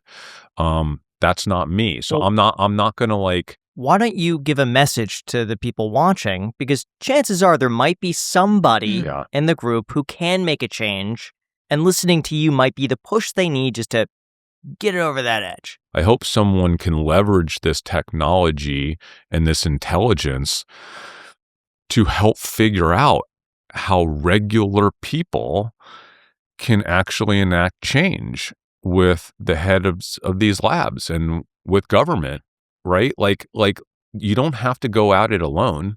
Let the AI help you figure out what we should be doing collectively. Everybody has their one political cause that they'll go to a rally for, they'll contribute money to. It's astonishing to me that more people aren't making this their cause, because this is the thing that could just take us all down really quickly. And then nothing else actually matters. All your other causes don't really matter. So I think a big part of it is people don't yet fully appreciate how real it is and what's happened in the last 2 weeks. And that's purely because of the AI agents. That's correct. It's just that. That's correct. So I was seeing it explode online, unlike anything I've seen in a long time. The use of it was originally like Claude Code, right? Is like what they would, or Claude Bot is what they would say. And then it turned into OpenClaw, right? Yeah. So, well, and by the way, also, Codex by OpenAI, again, being, outwardly coming out and saying, hey, we're using the AI is now writing itself and now improving itself. That's a big piece of it as well. So there are a couple things going on here. There's agentic AI, but there's also the fact that these labs have figured out how to leverage the AI itself to improve itself. But it's not your job to predict the future in terms of how will this all play out. Will humanity end up destroying itself, or will we end up being able to come to agreements with competitors and thrive because of it? It's your job to be able to see in a snapshot, present tense right now, for what it is, and then find asymmetrical information, stuff that you can see for what the reality is, and other people, they don't see it that way, and you can make money off that difference. That's exactly correct. I'm more focused on properly assessing the ground truth that is the present, as opposed to trying to predict the future. And there's so much happening in the present. It's changing every day. And the amount of misinformation and noise has never been bigger, which means that the opportunity for someone who's able to properly assess what's real and what's not real is huge. So do you think kids these days should go to college to learn, or should they just spend 6 hours a day learning AI? It's funny because I've always been, pretty hard on my kids when it comes to them doing well at school and not missing class. One of my kids recently, they turned 16 recently, and they drive themselves to school and they slept in. And I was so astonished at first. I was like, I cannot believe, like, how does that even happen? Like, if I would have done that when I was a kid, the thought of what my parents would have done to me.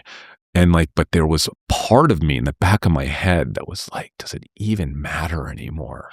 I'm looking at my kid going, why are you even in school right now? I know that seems crazy, and I can't really say that to them, but I'm like, does any of this really matter at all right now? Like, what are you even doing?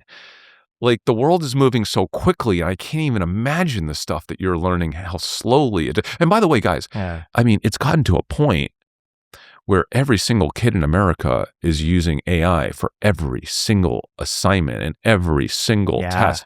It's actually, I don't think people realize it's like close to 100% of every high school and college student is using AI for close to everything that they do. How do you prevent that? Because let's just say, because I'm thinking if I get like a math page, I'm just taking a photo of it, uploading it to Gemini and saying, do these problems, show me the math, show me how you did this. And it's just like, I just copy it. Like, how do you prevent against that? And is that even... Are test scores decreasing because the kids aren't learning? Like, I'm sure that's a pretty easy study to find. I actually, so because I use AI all day, every day, like a maniac, I actually think the AI is making me smarter because I'm spending less time. Like, I won't spend, hours just arguing with myself over like the wording in a 3-page brief. Going back and forth with the AI to kind of cultivate a paper, to understand certain elements of it and to enhance it is such a better use of my time. Like, I'm learning so much by having the AI do 95% of the work, because you don't trust the AI completely, right? And you still need to make sure that you're bringing your own taste and your own kind of like, you want to bring your own tone to whatever you're writing or turning in, and you still want to have some element of yourself in that. I think these kids are probably learning way more using the AI than if they were doing it the old way, even though the AI is doing almost everything for them, because it's just so quick and they're not wasting. I mean, how much time did we waste just on stupid stuff when it came to school? Like, it seems ridiculous, quite honestly. The AI, and by the way, at some point, the AI is just going to teach the kids, personalize, customize. That's what I think. Yeah, I think what it's going to get at some point in the future is like a neural link that basically you pay a subscription to, and you could download whatever information you want. So if you want to be fluent in Japanese, you pay a subscription, $99 a month. You download fluently Japanese, and all of a sudden you just understand it. And then maybe as soon as you stop paying, the ability goes away. But it's able to like download information and assimilate in your brain in such a way that you could just know everything. Did you watch a lot of sci-fi when you were a kid? No, not necessarily. Every time we talk about a progression, you make a quantum leap with it. Every single time. And everything you're saying is true. But I think far down the road. But yeah, what you're sparked right. that was watching Pluribus and having a collective knowledge and me thinking, well, we have a collective knowledge already online. Yeah. Everything is already there. It's just not in our heads. But what if all of us learned and can progress equally, because what you learn, I pick up instantly. And then what I learn, Jack picks up instantly. And then we could all share that knowledge globally. I mean, think of the things that like we could cure cancers. We could fix so many things. Every problem that society has, we would understand it from that person's point of view. But Graham, the AI is already doing that because it already has access to everything that we have ever expressed that has come out of all of our collective brains. So that's what I was trying to explain earlier when it recreated this entire business venture and podcast that I had around this totally new person, the complexity involved in that and the number of discrete elements that it brought into it. It brought in like 60 different things that I can't even imagine. It would have taken me a year just to find all these different elements that it thought might be relevant for this exercise that I wanted it to go through. It was using the collective brain power of an infinite number of people and past content in order to kind of contextualize and to sculpt something brand new for me. It's already doing that. We already have Pluribus. It's just not fully connected inside of our brain yet. But it's already here, kind of. And if not, very quickly. Yes. It's here. The smartest people I speak to, and I have access to some really interesting people in that world, and they have all told me that, if we remove at the FDA process, which takes forever, they really believe we're going to cure every single disease within 10 years. They're just live 10 years. We don't know exactly how this is going to work with, studies and delays and stuff, but we will have the tech to cure every disease in 10 years. They really believe that. These Even are people that are at body the top of the scans, game. I've seen that they could detect certain cancers and illnesses way before a doctor might even know what's going on because you don't even have symptoms. Do you think AI should be able to replace humans in the courts or in policy decisions? Yes. And how long do you think that'll be before someone goes to court and their AI argues against the government's AI? It's going to call out all of the information gaps. So anywhere where there's an information gap, because maybe a juror isn't able to mentally process something, or maybe an attorney forgot to say something, or they said it in a way that didn't resonate with the juror, the AI is not going to miss that. So it's going to catch all the information gaps. It's going to catch all the biases. It's going to solve all of those problems and be so much better, than any human would be. And I think that's going to benefit everyone. It's going to benefit for a real estate transaction. It's going to benefit both the buyer and the seller because they're going to know that the negotiation was negotiated with perfect information. I think in a court situation, this is one of those regulated industries. I think there will always be a human over it. I don't say always, but for a very long time. But I think the human, at the tennis match I went to on Friday, this is wild. It was the first time I'd ever been to a sporting event. The line judge didn't call anything. The AI did. I didn't know. I don't watch tennis, so I had no idea. People that watch tennis probably, we've been doing that for years. But the AI called every shot. And if it was close, it would show it on video as an instant replay for everyone to see, to make sure that we know that the AI was right. okay? And there was still a line judge there. I don't know what they were doing, because even the voice that would come out was an AI voice. It was Line awesome. judge union Yeah. is what it's coming from. Yeah, right. So you have to employ one person. And I've been saying this because I my kids have been doing youth sports forever. And the big thing with youth sports, if you guys ever have kids, and you're going to find out, like, people take it way too seriously. And there is horrible arguments between parents. There's yelling, it's wild. I'm like, gosh, why can't we just, and by the way, the talent that you get to like be a ref for 5th grade football, okay? Maybe not the best talent in the world, right? You might be one of the yellers, is what I'm seeing. I can see that. Yeah, you ref. Who's they paying you? No, that's my wife, not me. I am totally even keeled when it comes to stuff. But I was like, man, why can't we have AI for this? This would just this would make our community stronger. I think it's genuinely the unions is what I've heard, because I asked myself the same exact question. On TV, they have the strike zone in baseball. And even if the ball shows that it's in the strike zone, the commentators can say, oh, wow, yeah, he missed that strike. The umpire called that a ball, but that was a strike. It's like, well, if it was a strike, then call it one. Yeah. So listen, I think there's an emotional element, there's discretion, there's nuance, where you need a human to make the ultimate decision, okay? But I think the human will be able to make a much better decision with the assistance of AI. Let the AI basically make the decision for you, and then you can overrule it. But I think, wouldn't everyone benefit? If you were on a jury, wouldn't you like to have an AI basically create the perfect assessment of the case? And then, it depends if you're guilty or not. Okay, but like, all right, fine. I think it's inevitable. I think with government, does anyone believe that our government officials are making the best decisions for the best reasons? Okay, like, can we all agree that government would be massively enhanced? Oh, 100%. By spending. But the government, well, we all agree except the government. True. But they would argue that they employ a lot of people who rely on that income. Well, I hate that argument.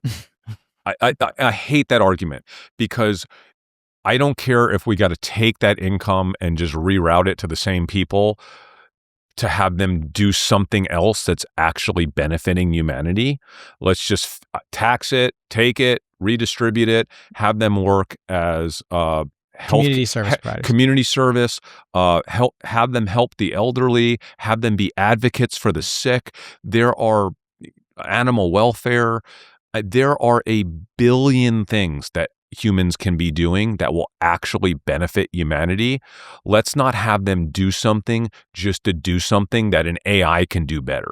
Let's put them doing something else and not take their income away. Let's leverage the AI to figure out how we make the transition, this AI transition, which is going to be super difficult.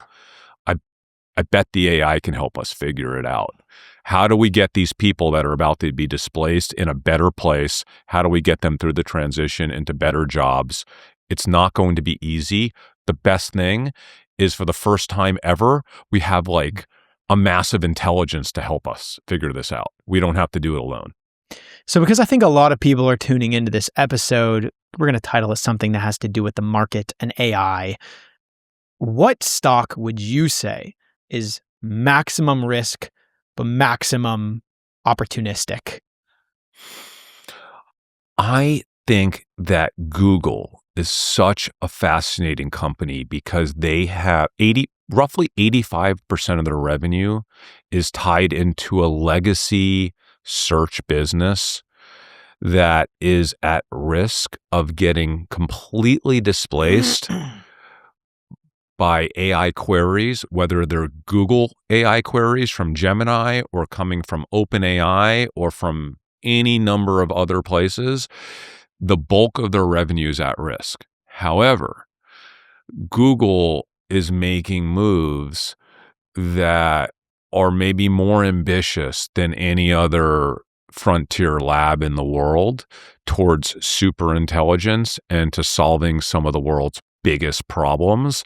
And I think Google actually has a pretty good degree of trust globally because of the legacy value of what they've done over the past few decades, that they could be the company to solve all the world's biggest problems and be trusted to actually put those solutions in place.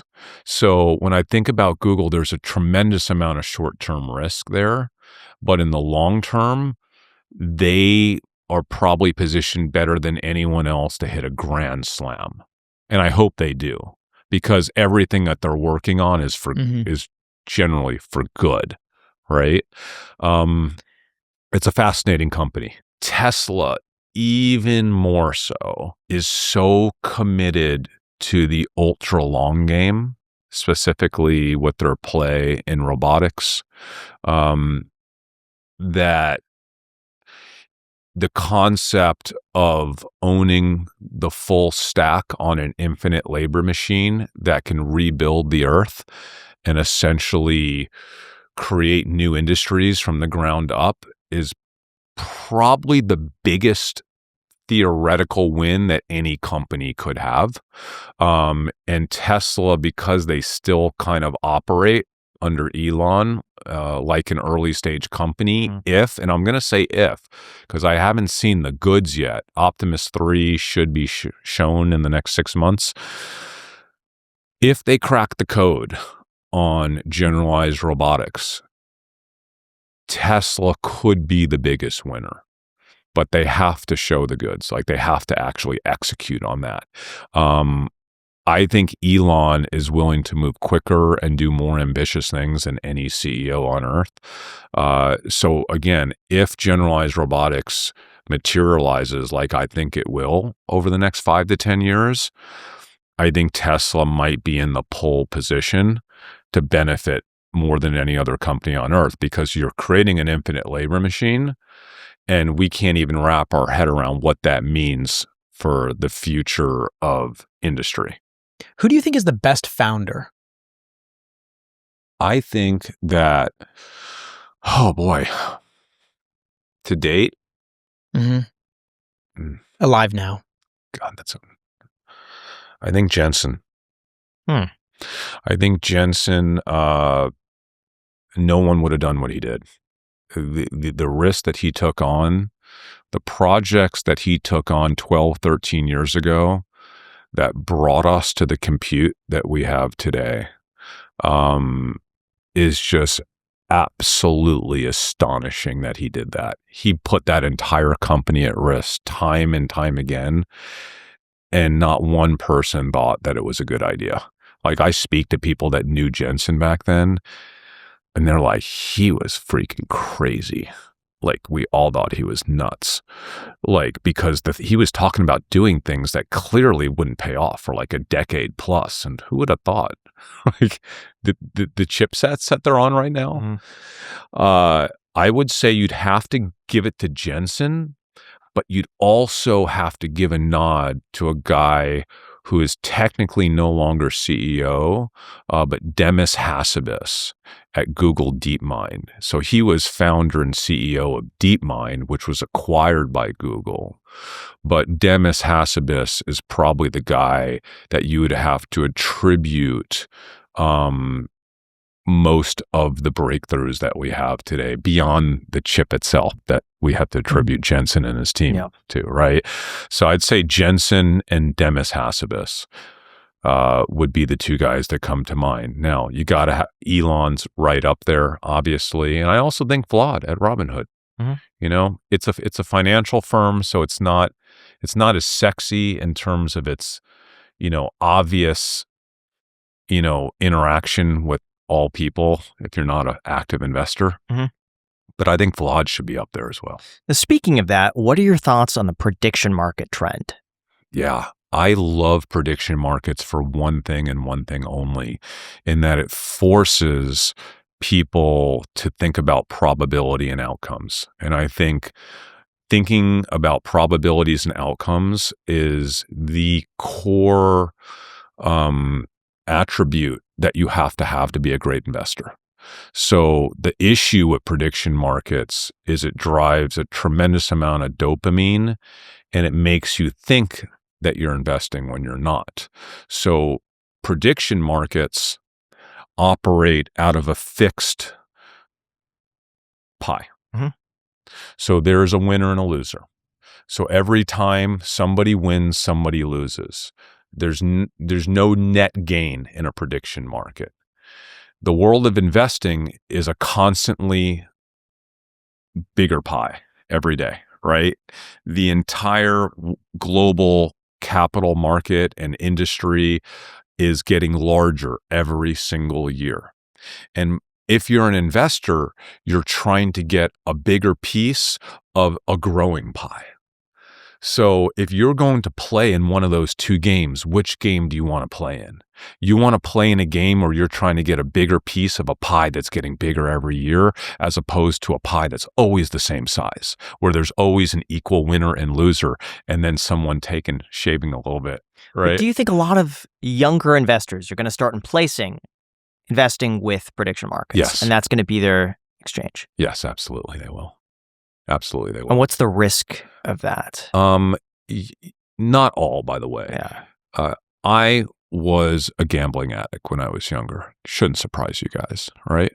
So I would drive my car from Dallas to Shreveport and sit in poker rooms till 7 a.m.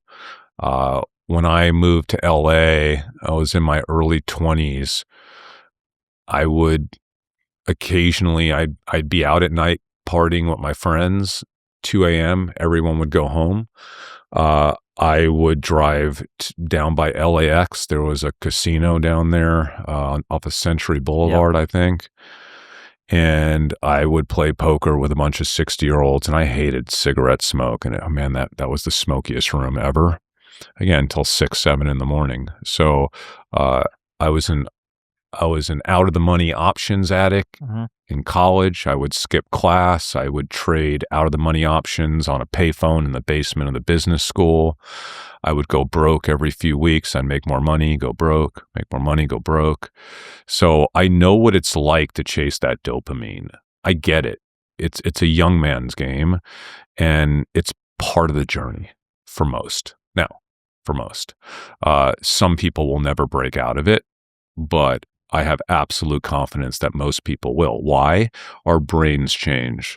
Our lifestyles change. We mature.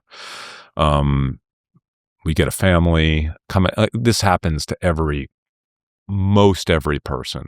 And we have more investment education now than ever before. So you start to see people around you, and you see the guys that are just gambling with their money and what's happening to them in their lives and their bank accounts. And then you see your friends that are investing on Robinhood in actual stocks and equities. You see the AI revolution happening right in front of you. You see news cycles about billion-dollar companies and trillion-dollar companies. It's not like you're not exposed to all of this every single day.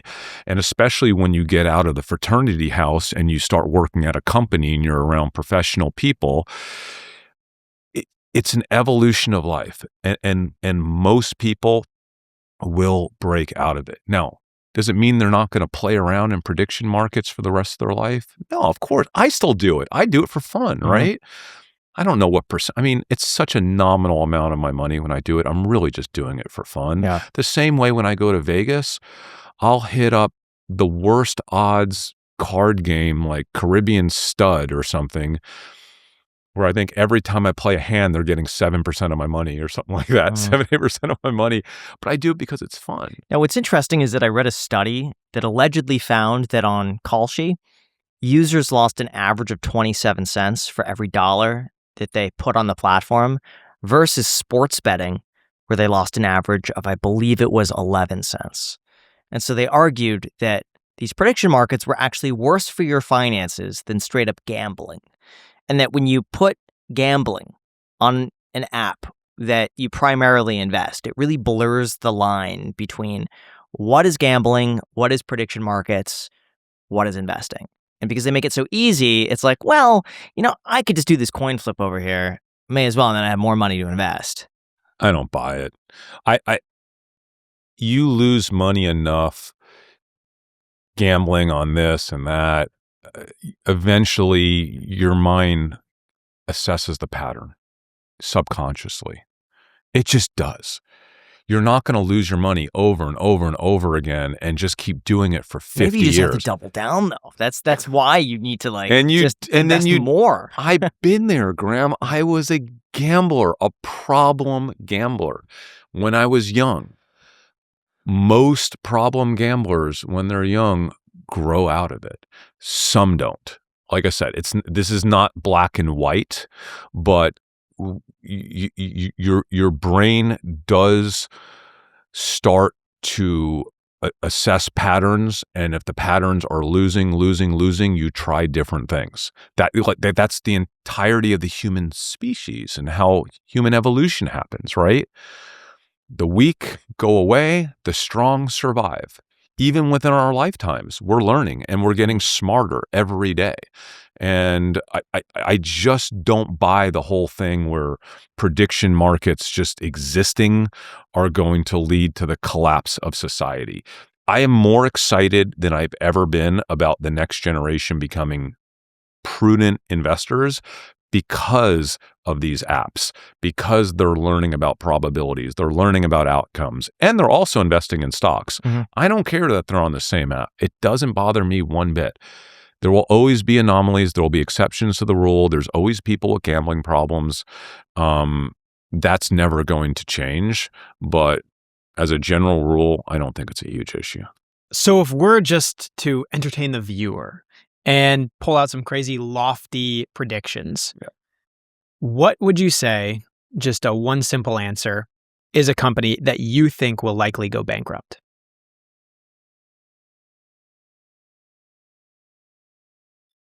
I think eventually Duolingo goes bankrupt. And do you think that's just because people can spin up other apps that are going to be similar pretty simply with OpenClaw, or that, I think the you brain could just, thing will be put in? I think you could just talk to Gemini at this point. Mm-hmm. Teach me Spanish, and it just walks you through. You just have conversation with, you have your own tutor. I think your agents are going to know more about you than a third-party service will ever know about you. So it will know exactly how to teach you Spanish based on what you did that morning.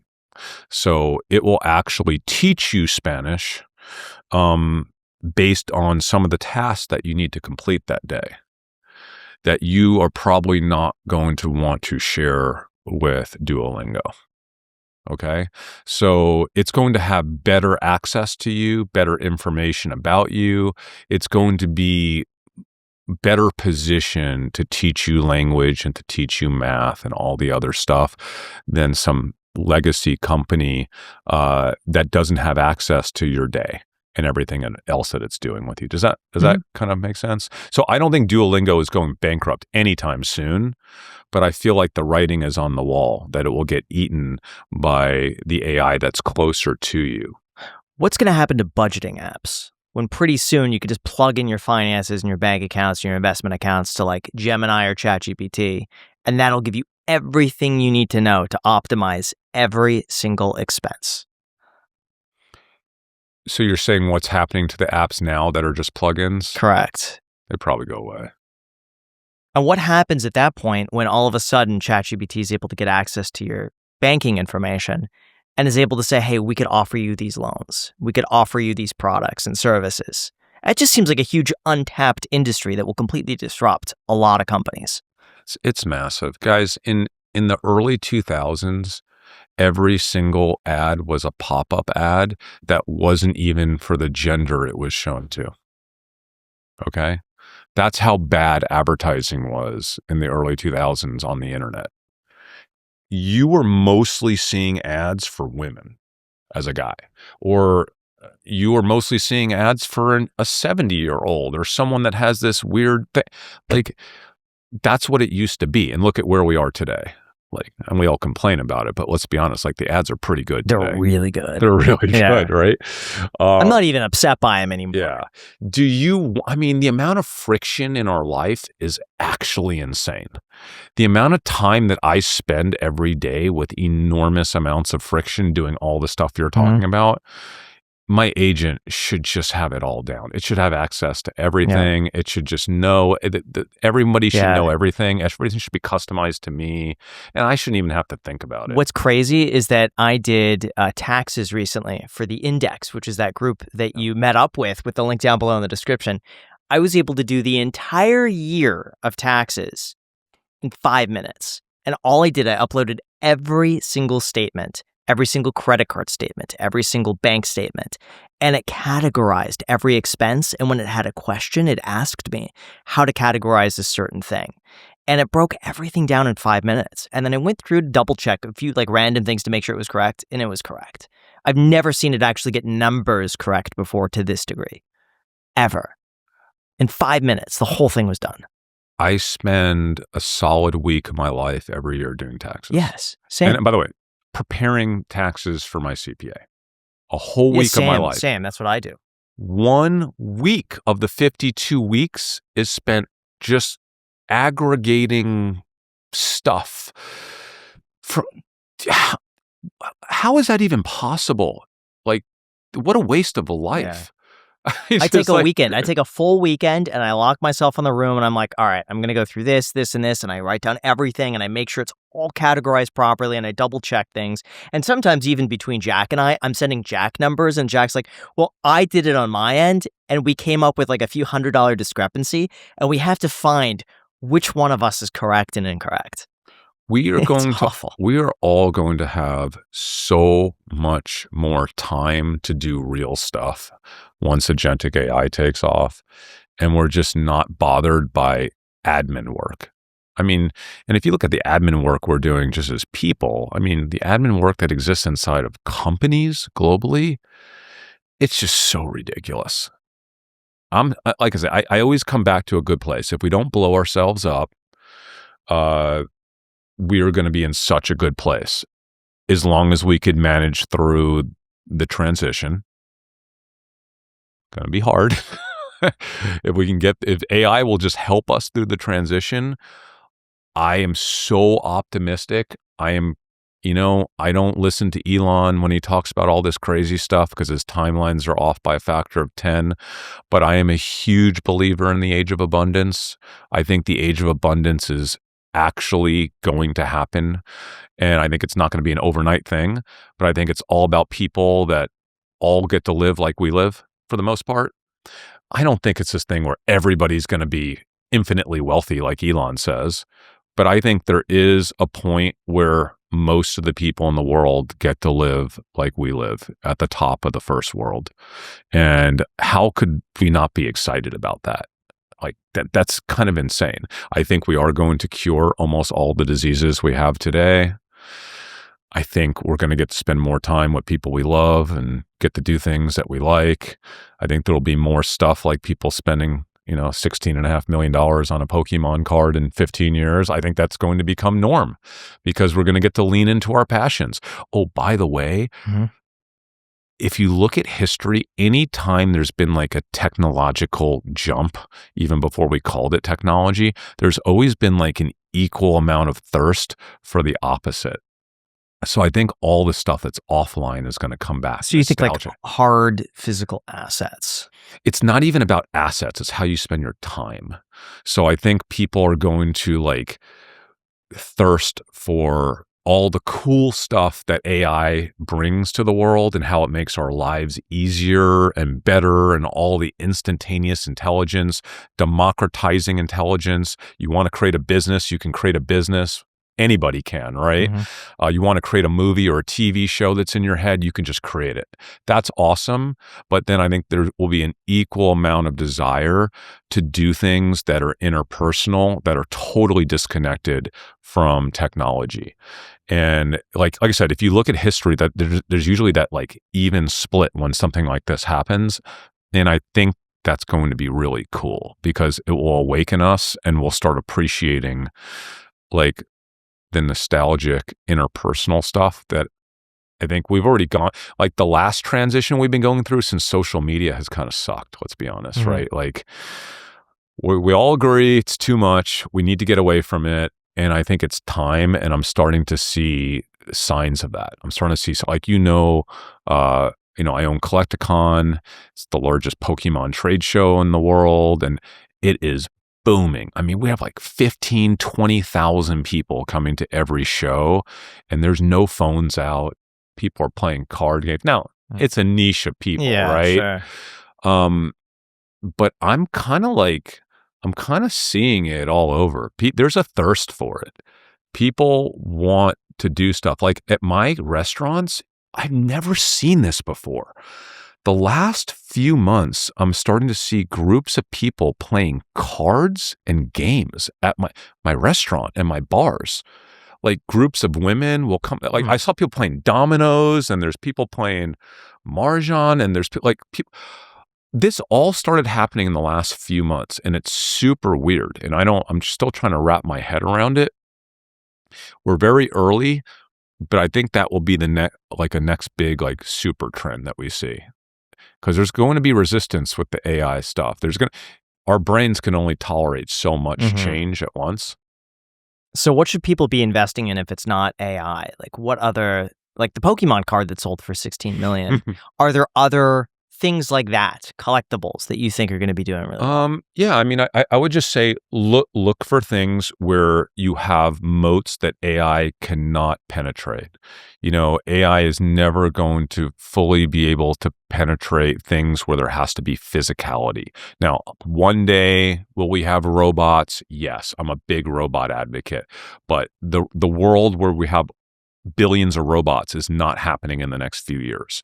So if there has to be physicality, relationships are super important. Any type of job or industry or company where trust is super important, where there's regulations, where there's a high degree of nuanced taste involved. I think those will be relatively protected. So you just have to look for things that AI can't just displace. And I think those things get bigger, not smaller, over time. If you had $1 billion and you just could Hail Mary that into any stock, this stock could have huge risk, huge loss. What would it be? Short term, so not long term. Can I split it between two stocks or no? Yeah. I'm going to split it to my favorite two stocks, Bloom and Amazon. And that's short term? Even short term. I cannot pinpoint when the market will fully start to appreciate and properly balance the positives versus the theoretical negatives on a company like Amazon and Bloom. But I think every month that we go, the market is more likely to see it. What is one stock everyone should own at least a little of? You have to own Amazon. I mean, you absolutely have to own Amazon. The next question was, what stock obviously has the most long-term like potential, like in terms of information asymmetry, and that would be Amazon. Like the information asymmetry is so obvious that it wouldn't be difficult to find. There is a company in Japan called Regatta, and they make the 3D imaging machines that are able to assess if there is anything not working or broken or misaligned in a computer chip or a memory chip. And the way that AI is progressing right now, you could think about the way chips were made. Historically, they were very flat, right? And it was very easy to kind of visually see if the circuitry was correct in that chip. Well, now chips are getting very dense. If you look at the next generation and generation after that, NVIDIA platforms, everything is becoming stacked now. So data centers are about to become way more dense. The servers, the chipsets, everything is now like, it's going from a one-story house to like a tower. a lot of sophistication, a lot of circuitry, a lot of stuff going on for a simple person. Like, we won't get too into the minutia of it all. It's extraordinarily expensive. And if you go ahead and put these chips, whether it's a memory chip, whether it's a GPU, inside of a stack, inside of a data center, and then find out it's not working, it takes that offline and it is extraordinarily costly. So the value in being able to assess that all of the pieces of the compute that ultimately go into the data centers are working before they actually get implemented and deployed is becoming exceptionally important, because the cost of having it go down later is really bad. Also, you want to be able to quickly assess what was wrong, because if you manufactured a whole lot of these that have the same issue, you want to be able to stop that run and fix the issue. So this is like an unknown company in Japan. I am in the process of trying to buy shares in it. The problem is, to buy shares in a foreign company like that, sometimes they have ADRs. This one has an ADR, but it's not traded with any real liquidity, so I can't really put a lot of money into it. I have to open up a Schwab Global account, which I do have. Interactive brokers will allow you to do this as well. But even Schwab Global told me this last week that they didn't have the ticker set up to trade, because no one in America has ever traded that ticker. No. So you're the first person in America to trade this stock. So I had to request that Schwab add the ticker to Global. It has to get approved and then added. So they're going to call me.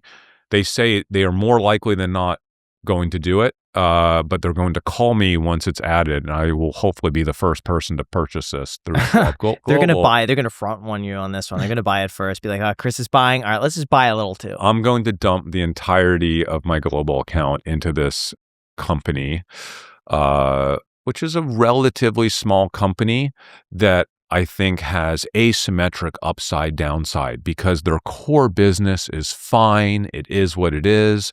But this AI business is totally new and just totally value add to their revenue stream. Can you not right? approach this company directly and just say, hey, I want to invest in you. What could we work out? I don't even like traveling like to another state. I'm not going to Japan. No, I mean, they're a publicly traded company, right? So like, if you want to buy, you just buy them on the Japanese exchange. So just so you know how it works, it's actually it's interesting. Most people don't understand that you can do this. You can buy almost any company in the world through something like Schwab Global, but you have to open a global account. Then you have to transfer money into the global account. Then you have to buy the local currency first. And that's where you really get hit with commissions, because it costs like 0.5% to 1%, depending on the currency, to do the currency trade. It's like it's 1986 with commissions. Then when you get the local currency, you could trade the stock. And then you got to transfer it back into the US currency eventually, right? So I look for things like this all the time. I have people on my team that are looking for stuff like this. It's getting harder and harder to find like true information asymmetry that's totally unknown in the AI space, because all Wall Street is looking for it. But this is what, I mean, you asked for it. So that's it. I mean, if you want to know, that's it. That's fascinating. I appreciate it. And it's impressive how much research you've done. I mean, that's quite phenomenal. Well, I have a partner. He has done the bulk of the research. In fact, I'll get his permission to link it. I think he has a 70-page report. Wow. Yeah. Constructed. It'll be linked down below as well, if we get the permission. Yes. But Chris, thank you so much for coming on the Iced Coffee Hour podcast. And of course, thank you for being flexible with the timing and everything. I mean, we asked this relatively last minute, so we appreciate that. Thank you so much to all of the viewers watching that have made it this far. We are so appreciative of you, of course. Also, big thank you to our members who support the channel. Big shout out to you. Really appreciate it. And of course, big thank you to Caleb Hammer, because we are using his studio and it's very generous of him. So appreciate it. Thank you so much, Chris. Until next time. See ya.